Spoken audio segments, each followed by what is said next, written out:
My name is Amanda, and I work at the Heinz History Center. I'm joined today with Jocelyn, who also works with me at the Heinz History Center, and Laura, who works there with us as well. And this is our final day of Black History Month programs for school students. So we've been doing this every Thursday for the month of February. This is our last one. This one is all about Pittsburgh and the civil rights movement. So this is sort of the last part of our story that we're going to tell today.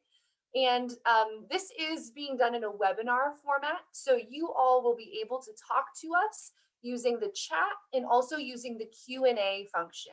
We can't see you or hear you. And the only way that you can really talk to us is by using the chat and the Q&A. We also have open captioning today. So if you would like to access that, you should be able to click the CC button at the bottom of your screen and access the closed captioning. I'm going to get started here in just a second by sharing my screen and getting into our topic for the day. Anything we should cover before we get started, Laura or Jocelyn?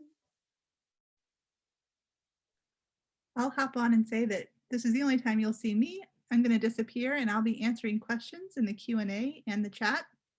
If you have a question, we can either answer it where everybody sees the answer, so we might answer for the whole group, or we might answer privately.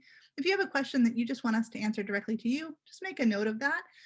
Sometimes your questions are great and we want to make sure that everyone hears the answer. And sometimes we'll answer those questions live, so there'll be something that it's best for me to pop on. I'll unmute and say, Miss Amanda, can you answer this question that I see in the Q&A? So we want to make sure that you share your questions with us and that we share them with the whole group when we can. So thanks for sharing your questions and saying hi. Lots of people have said hi this morning. Yes, I can see that. That's great. All right, thanks, Laura. So Laura is going to be keeping an eye on the chat and the Q&A. You'll see her name responding to you a lot in there. And Jocelyn and I are going to switch back and forth on presenting today. I'm going to go ahead and get started. So I'm going to share my screen here and get into the story. Let me go back to the slide I'm supposed to be on. There we go. Okay. So as we said today, we are talking about Pittsburgh and the civil rights movement. So the civil rights movement is when a lot of African-American people were fighting for their rights and trying to improve their situation here in the United States. And last week, if you were with us, you heard us talking about something called the Great Migration. You can see those words right here, Great Migration, where lots of African-American people moved from the South, the states in the South of the United States, up to these northern cities like Pittsburgh. And they moved to places like that so that they could get jobs. It made the population of Pittsburgh in terms of African-American people grow and grow and grow. So in 1900, there were about 17,000 African-American people here, and it jumped way up by 1950. And so when people were coming here into the city, as we talked about last week, they often needed help finding good housing. They needed help finding good jobs and fighting for the jobs that they should have been able to have. And so lots of organizations were formed to help them. So last week we talked a little bit about the Urban League of Pittsburgh and some of the work that they did to help people as they were settling into their new city. And we're going to talk about one person who did a lot of work with the Urban League and lots of other organizations as well. And her name is Daisy Lampkin. Now, Daisy Lampkin is really important to our story here in Pittsburgh. This picture that I just put up here on the right side of your screen has 3 women in it. One of them in the middle has this hat on and she's holding this big, beautiful bouquet of flowers. And that lady is Daisy Lampkin. When you see her in pictures, she often looks very done up like that. She liked hats, especially. So Daisy Lampkin did not come to Pittsburgh as part of the Great Migration. She was here before that happened. So she was living here in Pennsylvania. And she came to Pittsburgh in 1909. And then while she was here, she got married in 1912. And when she got married, she started working with lots of other women, maybe women who were housewives, on organizing, coming together to work for racial and gender equality. So she worked not only on the civil rights movement, But she also worked on women getting the right to vote. So when she was starting to be active in all of this, women in America did not have the right to vote. And so Daisy Lampkin was one of the women here in Pittsburgh who was really working for that. We call that the suffrage movement. So you can see here she was a suffragist. That means trying to get people the right to vote. And so Daisy Lampkin worked really, really hard on that. And once women did get the right to vote, through the work of lots of women like Daisy Lampkin, she kind of switched her energy over to focusing on civil rights. Because as an African American woman, she realized that there were a lot more problems than just women not having the right to vote. There were all kinds of issues going on in terms of civil rights. And so she started working more on that. She worked a lot with groups like the NAACP, which is an organization that works with African Americans to make improvements and to fight for civil rights. And she was also really involved in that local branch of the Urban League. So when people were looking for help from the Urban League in terms of finding housing and employment, Daisy Lampkin might be one of the people that they were working with to do that. Now, she became important here in Pittsburgh, but she also became important nationally. So Daisy Lampkin was a very good speaker. People really liked her. They liked listening to her. And she was very good at getting people to come together and achieve something. And so not only did she work with these local branches of the Urban League and the NAACP, but she also worked with them nationally. And so when she starts moving into those circles and working on this sort of national stage with all of these organizations, she started to find herself being sometimes the only woman in a big meeting of people trying to make change. And so at one point in her life, she's invited to a meeting with the President of the United States and a bunch of other Black leaders from across the country. And she realized that she was the only woman at that meeting. And so that gives you an idea of how important she was in what she was doing. This is at a time when women didn't often find themselves in a meeting with the president. So very, very important lady. And we talked about this a little bit last week as well. We talked about a newspaper called the Pittsburgh Courier. And this was a Black-owned newspaper. It had Black journalists, and it was published here in Pittsburgh starting in 1910. It became very, very popular during World War II. And it was sold all over the United States. So it was called the Pittsburgh Courier, but people all over the country would buy and read this newspaper. So they covered stories that were about Pittsburgh, but also stories that were about everywhere, all focused on African American communities. And Daisy Lampkin was actually the vice president of that paper for 35 years. So she was really, really involved in the Pittsburgh Courier. Sometimes she served as an editor, sometimes she actually wrote for the paper, and that really helped her to get her message out and helped her to make sure that the Pittsburgh Courier was really representing Black people in America. And I'm going to put up this one picture for you, and I want you to take a moment and look at this image and see if you can tell me what you think this is about. So this is something that came from the Pittsburgh Courier. And I can give you a little bit of a clue in that this was put out in 1942. The first time this was mentioned in the paper is 1942. So let's see what we can notice about this. And you can put what you notice in the chat, and we'll see what people see when they look at this image.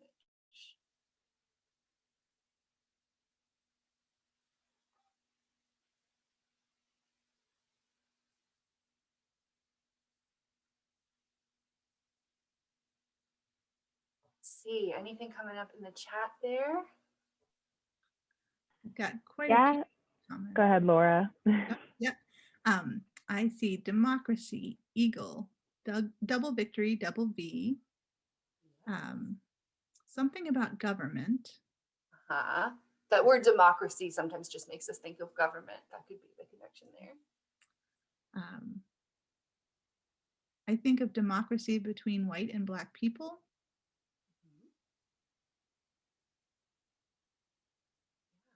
At home and abroad. Yes, that's important, that part of the story, at home and abroad.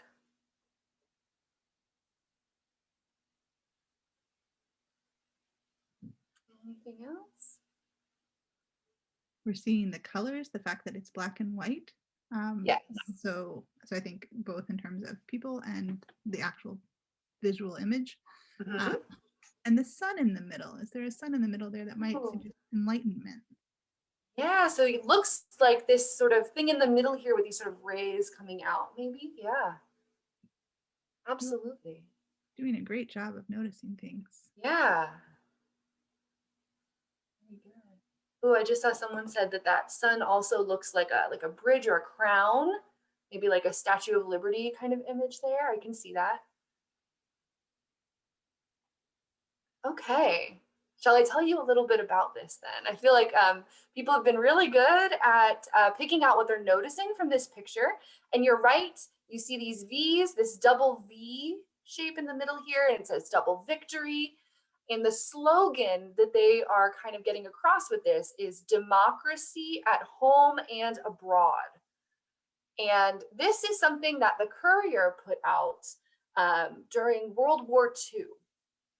And so the idea here was that the Courier wanted people to be thinking about how in America, people were fighting in Europe. So during World War II, Americans went over to Europe and also Asia and were fighting against people who believed in white supremacy, right? They were fighting against the Nazis in particular, who were doing really terrible things in Europe based on the fact that they thought they were better than other people. And so Americans were going and fighting in that war, and even some African Americans were going and fighting in that war. But in America, we also had this system where, especially in the South, some people thought that they were better than other people, right? People were passing these Jim Crow laws that kept Black people separate from white people. And so this slogan from the Pittsburgh Courier, this democracy at home and abroad, is meant to try to get people to understand that we're fighting two enemies at that time. We're fighting this problem in Europe, but we're also fighting this problem at home. And so if this is coming out in 1942, this is a sort of early example of what we start to talk about when we talk about the civil rights movement and this push that a lot of people are making to try to come together in America so that Black people and white people have the same opportunities, the same experience in terms of school and housing and things like that. So the Double V campaign is something that a lot of people talk about as a sort of earlier example of the civil rights movement, things that we see coming up after that. Any questions or anything before we move on to our next little part? There are a few questions here in the Q&A, particularly about Daisy Lampkin. That would be great to go back to. One of the questions is, why did she move here? How did she end up in Pittsburgh? I believe she came to Pittsburgh to do something about education. And then once she came here and she got married, she ended up being more like a housewife. That was what sort of happened to people at the time. So, but Pittsburgh was a place that a lot of people were coming to even before the Great Migration in a way. So she would have been attracted to Pittsburgh for a lot of reasons. Great. And then the other question was, who are some of the other people that she might have worked with, including someone asked about Martin Luther King or John Lewis and other women that she might have worked with? Yeah, so if we go back to look at the sort of dates that we have for Daisy Lampkin here, Daisy Lampkin is a sort of earlier, she's working on this a little bit earlier than maybe people that you're traditionally thinking of in the civil rights movement. So if you look at this date here, Daisy Lampkin died in 1965, so the mid 1960s, which is around when people like Martin Luther King and John Lewis and people like that were really kind of getting started. So we like to think of Daisy Lampkin as one of the many people who was kind of setting it all up before the 1960s kind of took off and the civil rights movement really grew into what we think of when we say that today.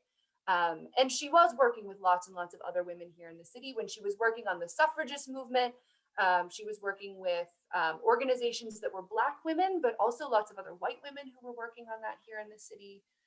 So there were lots and lots of people working alongside her. That's important to note that she wasn't doing it all by herself.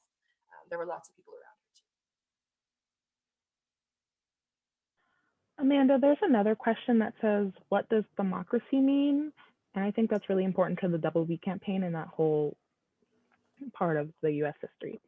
Yes, that is a really good question. And you know what? I might just ask in the chat if someone can define that. That's an interesting thing to put back to students and see what they come up with when we're asked, what does democracy mean?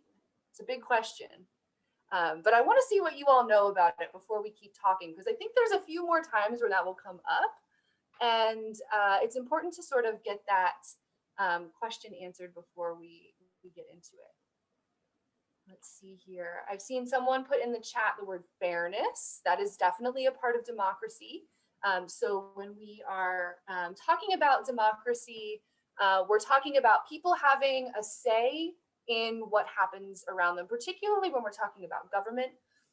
In a democracy, people can vote, people can talk with their elected officials about what they think should happen. Someone here says something about giving everyone a chance.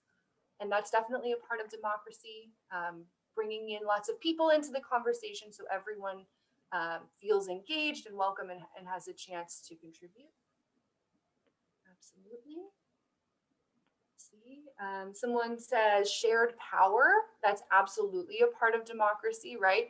It's not like when you have a monarchy as your government and the king and the queen just say what they think is right and you have to go with it. In a democracy, there is shared power. Lots of people have a say in what happens. Absolutely. Okay, democracy means to have the freedom to vote and speak freely to a government official. Absolutely, absolutely. So that's what we mean when we say democracy. And so what this is sort of talking about is when people are pushing for democracy, that means they're trying to include everybody, right? And so if in Europe we're fighting against people who don't want to include certain people, that is not democratic. That is not a democracy that they have there. And so we're trying to bring democracy. And then we also need to be doing that at home, is what the message is of the Double V campaign. Amanda, there is a request to go back one slide. So we'll see if that was the one in just a sec. I know there was also a question about who the people were that were in the picture with Daisy Lampkin that you showed. You know, I am not sure who the people are who are in this picture with her. When I looked that picture up, it was basically just a picture of Daisy Lampkin. So I imagine that they are people who work with her on what she's working on. It looks like she must be being given an award or something like that.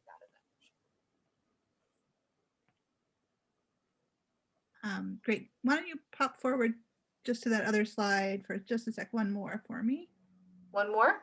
There you go. Stay there for just a second, see if that helps.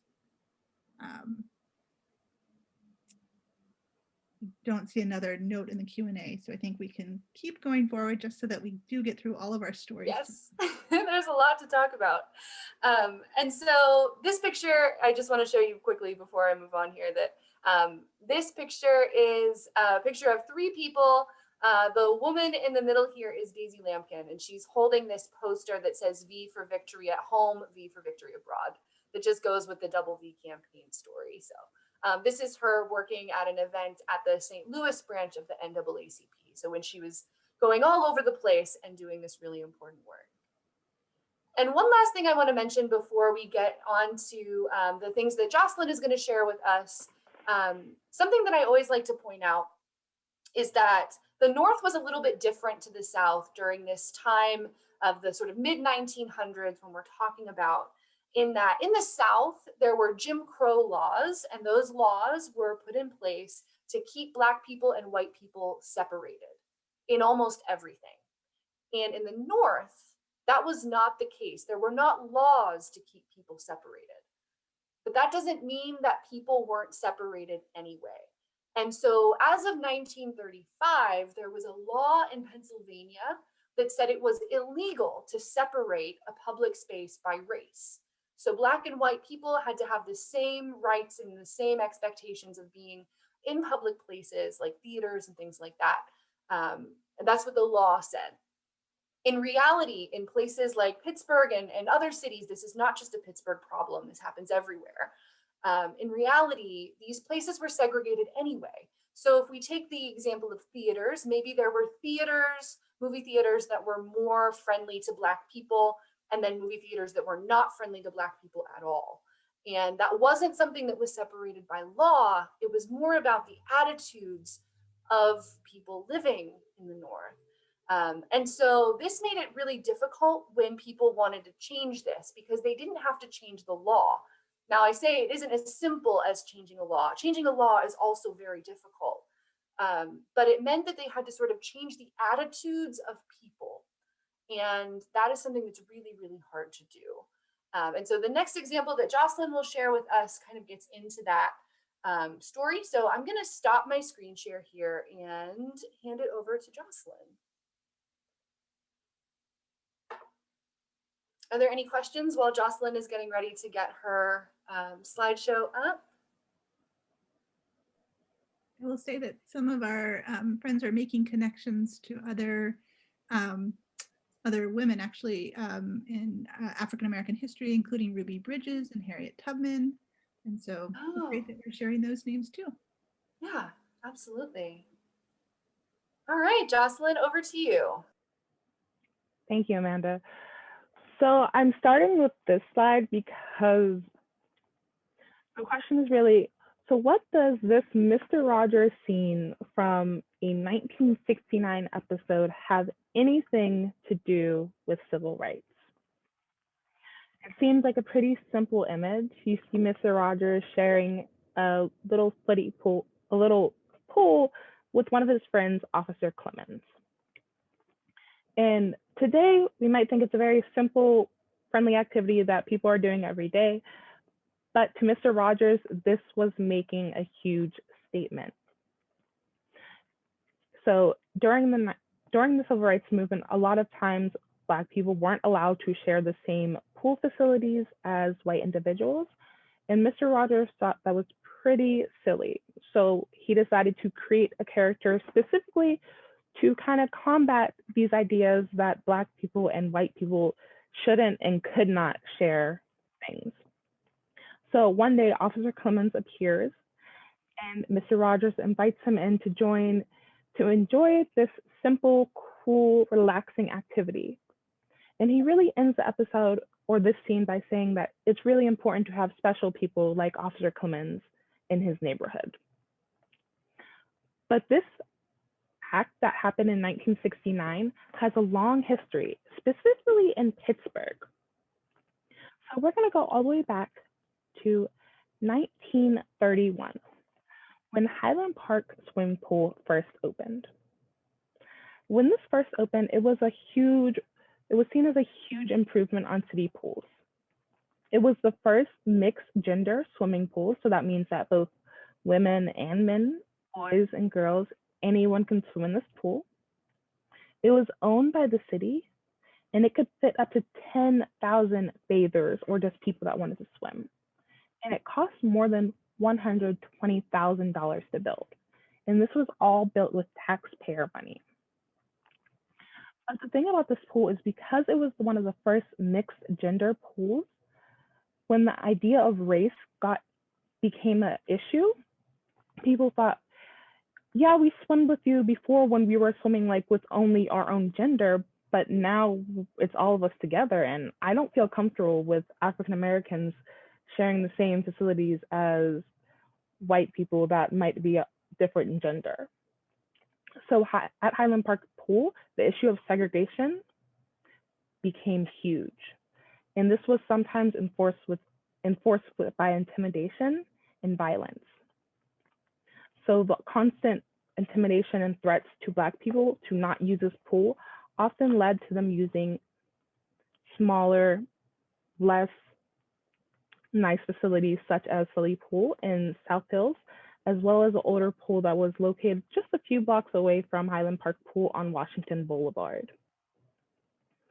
And this threat of violence kept African Americans away from using Highland Park Pool for years. But around the late 1940s is when it really started to change. So this was after World War II, which Amanda mentioned earlier. And you had people really thinking about the idea of us as Americans going off to fight a war against white supremacy abroad, but in the States and in our city in particular, we were still having this natural segregation that happened. So in this image, you see people holding signs up that say, "Democracy at Highland Park Pool. Mayor Lawrence, who was the current mayor at the time, what do you want?" So they're really saying that the idea of American democracy is something that should not only be enforced abroad, but is something that all of the cities in the States should also embrace fully. And that came all the way down to sharing pool facilities with different races. So this is what that sign says. And in the back, you can also see a sign that says, "We fought together, why can't we swim together?" So again, that idea of us fighting this war for democracy, but still not having access to equal rights at home. But all of this changed 20 years after Highland Park Pool opened. So in 1951, someone named Alexander Allen, who was the executive secretary of the Urban League of Pittsburgh, so a very powerful, influential African-American man in the city, decided that he was going to test how accessible this pool was. So how easily could African-Americans use this pool? So he went to the pool, started swimming, and immediately he was surrounded by a group of white teenagers who harassed him and kicked him out of the pool. So he did what any normal person would do and turned to the police that were there at the pool and pleaded with them. And they said he had the right to use the pool, but they weren't going to protect him. And it was this incident that happened that caused the NAACP to file a lawsuit to close Highland Park Pool. So what they did is they went to the Court of Common Pleas and they filed a case against the mayor and the city and public safety and said, "You are failing to provide protection to all people that want to use this pool. And because of that, this pool is a public nuisance. So it has to be closed." Now, this case made national news. And during the case, they said, "Give us to the end of summer, and then we can decide if this is really an issue." So what the mayor did was told the police officers that were assigned to this pool that you have to protect African Americans that decide to use it. And by the end of the summer, 100 and so African Americans used the facility, and it wasn't an issue. Instead, the issue spread to other city pools, and it led to segregation by them trying to say that certain neighborhoods could only go to certain city pools. And it also led to a lot of these communities building private facilities to keep African Americans out and segregation in. So this was only the beginning of that struggle to integrate pools, specifically in Pittsburgh. The Highland Park Pool was one of the first and most important steps in that journey. And I am going to hand it back to Amanda. We're at the halfway point. So I'm going to stop sharing my screen. And if you have any questions, I know I went over that really fast just for the sake of time, but. Yeah, one question, Laura just answered it in the chat actually. Someone had asked about why were they just putting their feet in the pool, but you can check the chat for Laura's answer to that. In the interest of time, I am just gonna go ahead on to the next section here. And I think Jocelyn did a really great job of giving us an idea of what segregation sort of looked like in Pittsburgh, right? This situation where there was a swimming pool and white people were not allowing Black people to use it. And so we're going to talk about another example here. Let me get through some of these slides. And so an example that I like to talk about when we talk about the civil rights movement in Pittsburgh is this idea of the Freedom Summer. And so the Freedom Summer was in 1964, and this actually happened in Mississippi, but there is a Pittsburgh connection, I promise. So in Mississippi, in the 1960s and even earlier, it was really difficult for Black people to vote. And so when we talked about democracy, meaning everyone should have a say in what happens, in the South, a lot of Black people were not being allowed to have a say. And that was because they, even though they had the right to vote by the Constitution, legally they had the right to vote, white people in the South were finding all different kinds of ways to stop Black people from being able to actually go and vote. So maybe there was something called a poll tax. That means that people would have to pay money, they'd have to pay a tax before they could go and vote. It wasn't a lot of money, but it was enough money that it kept some people from being able to vote. They might also have something like a residency requirement. So you had to have maybe lived in the same house for so many years or so many months before you could vote. And a lot of African American people tended to have to move a lot, or maybe they couldn't meet those residency requirements and then they weren't allowed to vote. They were purposefully putting in all of these little things that made it very difficult for Black people in the South to vote. And so some people in the North decided that they might be able to make an impact on this and make some change. And so a lot of young people from northern cities, including Pittsburgh, about 700 people overall, went down to Mississippi. And they called it the Freedom Summer because they were going to help people get to vote. So they could help people figure out how to pay their poll tax. They could help people understand the process they needed to go through. And they could actively go and register people to vote. So in 1964, lots of especially white college students went down to the South and helped people get registered to vote. It wasn't easy for them. They faced a lot of problems. Some of these people who participated in Freedom Summer were attacked. Some were actually killed for what they were doing. People in Mississippi, a lot of them did not want this to happen. And there were some Pittsburgh people who went down and helped. One of them was this lady here. Her name is Gail Falk.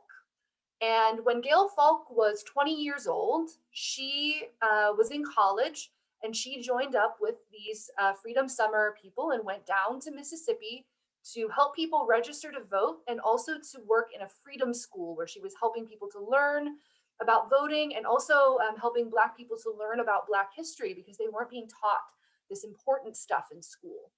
And so Gail Falk is one of many people who goes down there. You may have heard the Falk name because the Falk family were very wealthy people here in Pittsburgh. Their family still, has names on all different kinds of things throughout the city. And so people like Gail Falk recognized that if they went down to the South and tried to do this, there would probably be fewer consequences for them because they were wealthy, white Northerners.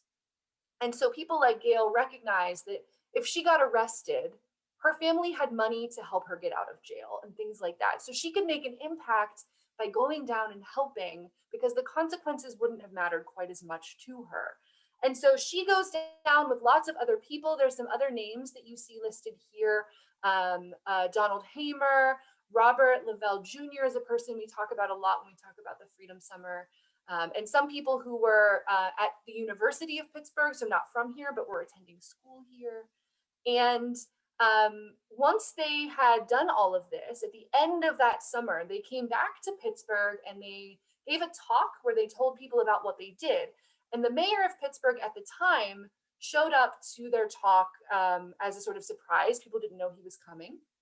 And he celebrated what they did in the South. And he said, you've done your job in Mississippi and you have done it here. Because while people were doing that in Mississippi, there were also people going around Pittsburgh to register Black voters here as well. And so it wasn't just happening in the South, it was happening all over the country, people trying to get more African American people to vote, because it's only once everybody has a say and everybody can vote that people might start to see the changes that they think are important. Lots of church groups also got involved in the Freedom Summer and went down to the South to help out. So there were some local Pittsburgh churches that put together a group of people to go down and help register people to vote in Mississippi as well. While there were also, problems going on in Pittsburgh, there were also a lot of people here who were trying to fix the bigger problem that the whole country had, and they made a really good impact. Any questions there before I give it back to Jocelyn? So there are questions basically just about Freedom Summer. So why did this happen in Mississippi? And did the people who thought Freedom Summer was a bad idea fight back? So I think those two go hand in hand. Absolutely, yes. So Mississippi was known as being the state that was the worst about Black voters. So if I go back to that slide here, I think we put on there that about 6% of Black people who were able to vote were actually registered. 6%. That is a very, very low number. And so Mississippi was one of the worst states for this, what we call disenfranchising voters, so preventing them from being able to vote. And so it was the state that people targeted because it was the worst one. There were also, the people who were in Mississippi who liked the fact that Black people could not vote were not happy at all that these people were coming into their state from the outside and trying to help Black people.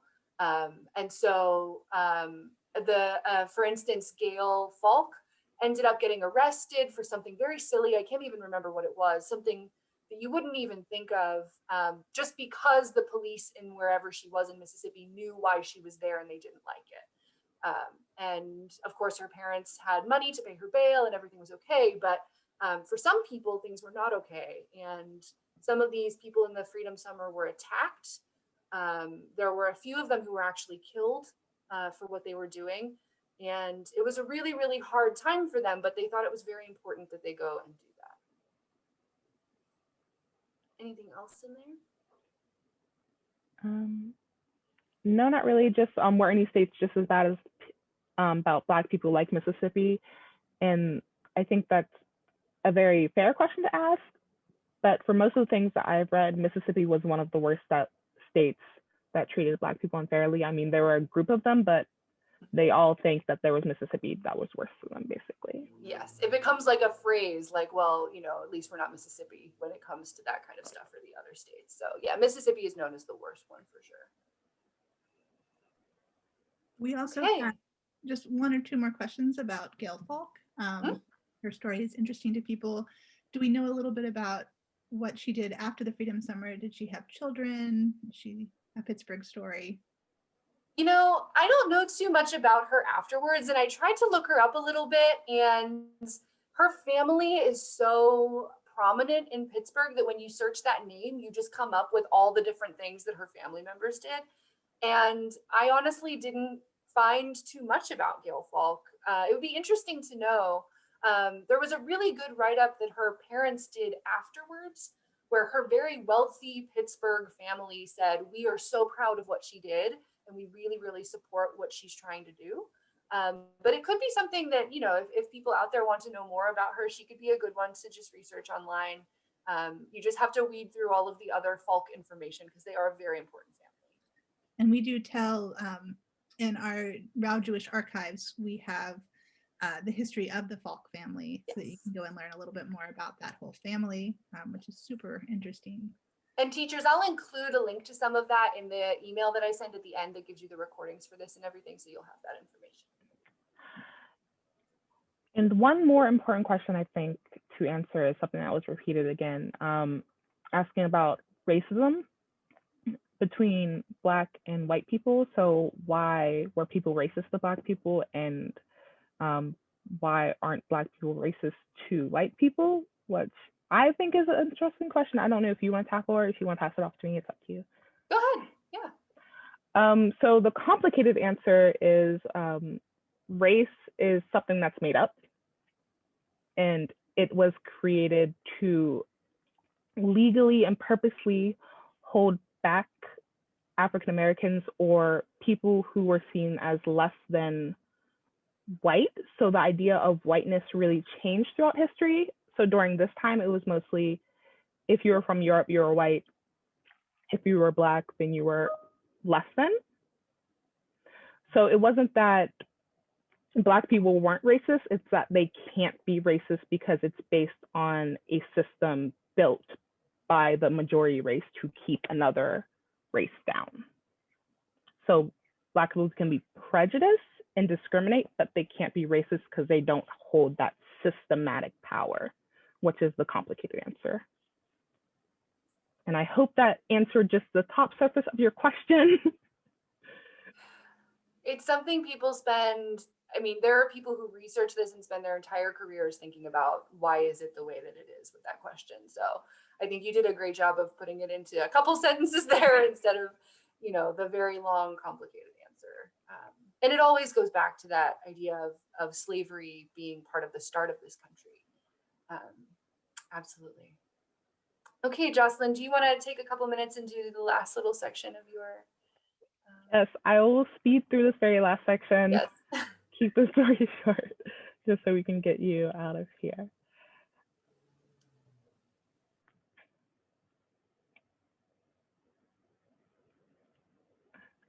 I should have been doing this earlier.